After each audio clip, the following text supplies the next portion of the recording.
आज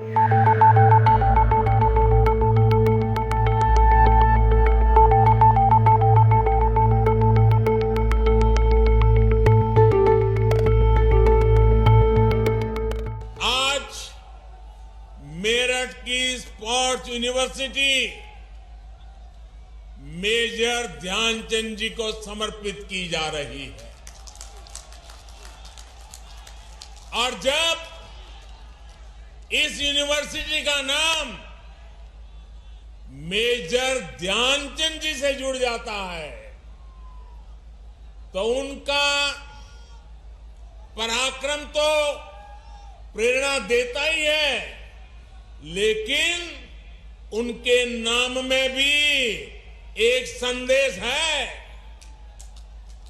उनके नाम में जो शब्द है ध्यान, बिना ध्यान केंद्रित किए, बिना फोकस एक्टिविटी किए कभी भी सफलता नहीं मिलती है।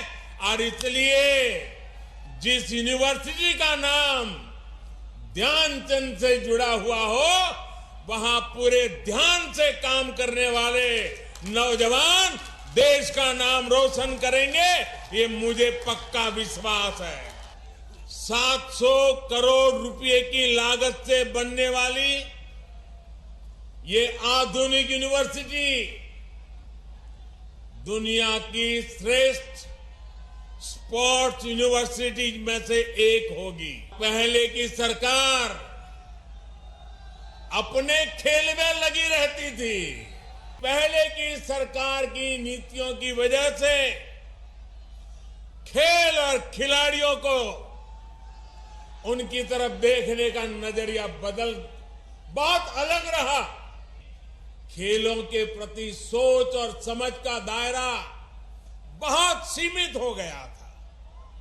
पहले की सरकारों ने युवाओं के इस सामर्थ्य को महत्व नहीं दिया। ये सरकारों का दायित्व था कि समाज में खेल के प्रति जो सोच है, उसे खेल को, उस सोच को बदल करके खेल को बाहर निकालना बहुत जरूरी है। लेकिन हुआ उल्टा। ज्यादातर खेलों के प्रति देश में बेरुखी बढ़ती गई। परिणाम यह हुआ कि जिस हॉकी में गुलामी के कालखंड में भी मेजर ध्यानचंद जी जैसी प्रतिभाओं ने देश को गौरव दिलाया, उसमें भी मेडल के लिए हमें दशकों का इंतजार करना पड़ा। दुनिया की हॉकी प्राकृतिक मैदान से एस्ट्रो टर्फ की तरफ बढ़ गई, लेकिन हम वहीं के वहीं रह गए। जब तक हम जागे तब तक बहुत देर हो चुकी थी। ऊपर से ट्रेनिंग से लेकर टीम सिलेक्शन तक हर स्तर पर भाई भतीजावाद, बिरादरी का खेल, भ्रष्टाचार का खेल, लगातार हर कदम पर भेदभाव और पारदर्शिता का तो नामो निशान नहीं। साथियों, हॉकी तो एक उदाहरण है, ये हर खेल की कहानी थी।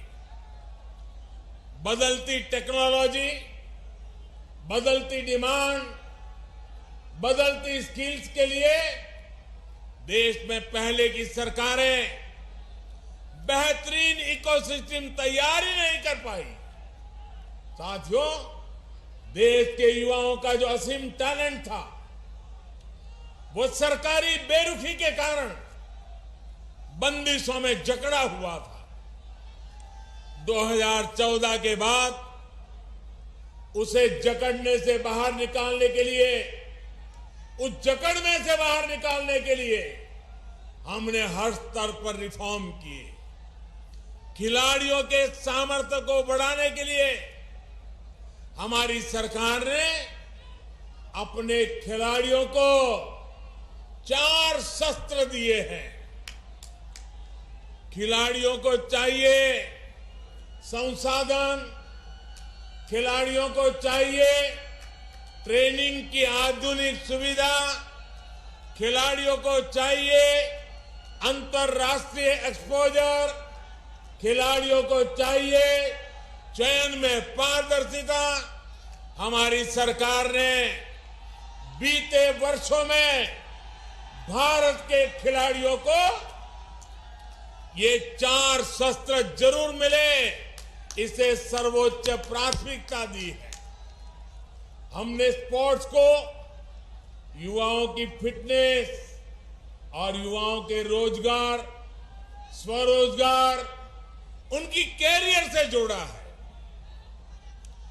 टारगेट ओलंपिक पोडियम स्कीम यानी टॉप्स, ऐसा ही एक प्रयास रहा है। आज सरकार देश के शीर्ष खिलाड़ियों को उनके खाने पीने, फिटनेस से लेकर ट्रेनिंग तक लाखों करोड़ों रुपयों की मदद दे रही है।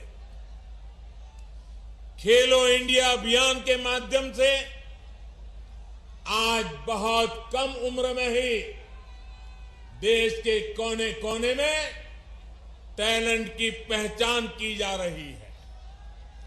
ऐसे खिलाड़ियों को इंटरनेशनल लेवल का एथलीट बनाने के लिए उनकी हर संभव मदद की जा रही है।